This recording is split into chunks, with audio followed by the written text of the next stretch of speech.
farol que me guia, é a luz do meu caminho.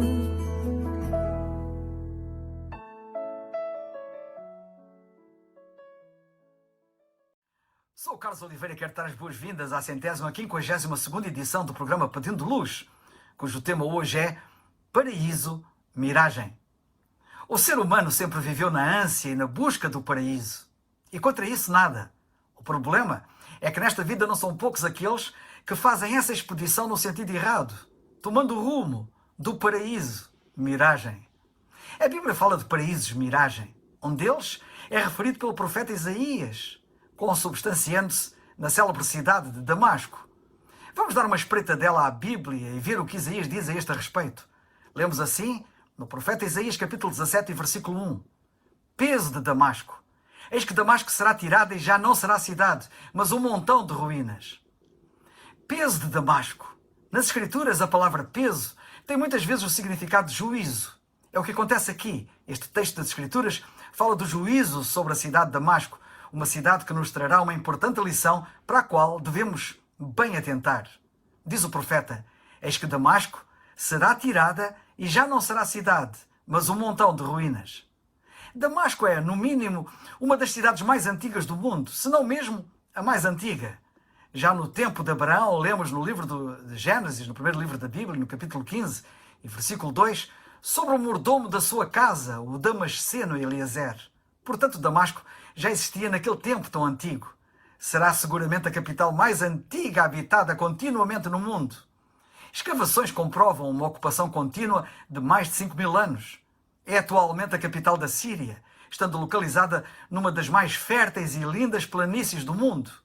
Damasco significa cidade do jasmim, estando numa zona tão paradisíaca que se conta que quando o falso profeta Maomé se aproximou dela com o seu exército e observou a sua beleza, terá comentado para os seus seguidores, vamos-nos embora daqui, pois aos homens só é permitido entrar no paraíso uma única vez.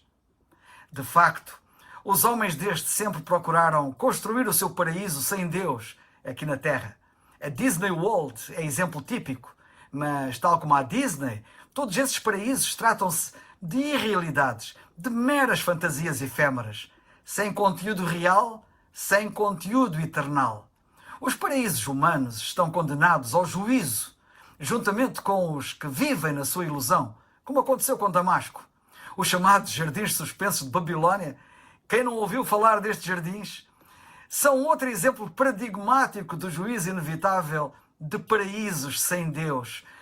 A Bíblia apresenta a Babilónia como um sistema paradisíaco para muitos nos últimos tempos, mas também Babilónia não escapará igualmente ao juízo de Deus. Está escrito profeticamente no último livro da Bíblia, no livro do Apocalipse, no capítulo 18 e versículo 2.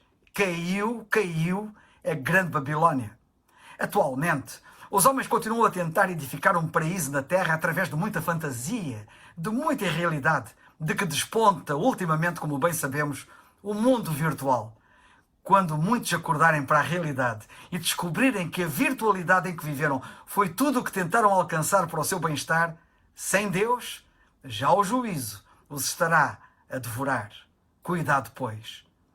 Mas haverá alguma boa notícia neste quadro tão negro? Claro que há.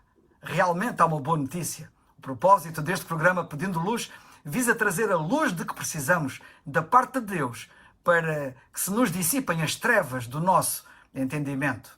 O célebre grande general leproso, entenda-se, pecador, de que a Bíblia fala, Naamã, o grande general sírio Naamã, vivia em Damasco e foi salvo. Há esperança, portanto, para nós. Que bela notícia, que tanta esperança nos traz a todos nós. E foi a caminho de Damasco também que o grande Saulo de Tarso, mais tarde apóstolo Paulo, se converteu igualmente. Que esperança reforçada para nós na Bíblia. Se porventura estás deslumbrado com a fantasia que este mundo te oferece, ou se eventualmente estás a caminho da mesma, pensando ser nela que te realizarás, acorda a tempo como eles, como Naamã, como Paulo, e querendo o testemunho da palavra de Deus que hoje te diz para creres no Senhor Jesus Cristo, a fim de seres salvo. Como o próprio apóstolo Paulo, aliás, disse em Atos, 16:31. O juízo de Deus paira sobre este mundo fantasioso, mas a mensagem da graça de Deus tem livrado muitos da condenação que cairá sobre ele e sobre aqueles que com ele se identificam e para ele vivem. Tu também podes ser um dos salvos e Deus quer muito que sejas um dos salvos. Não queres ser um deles?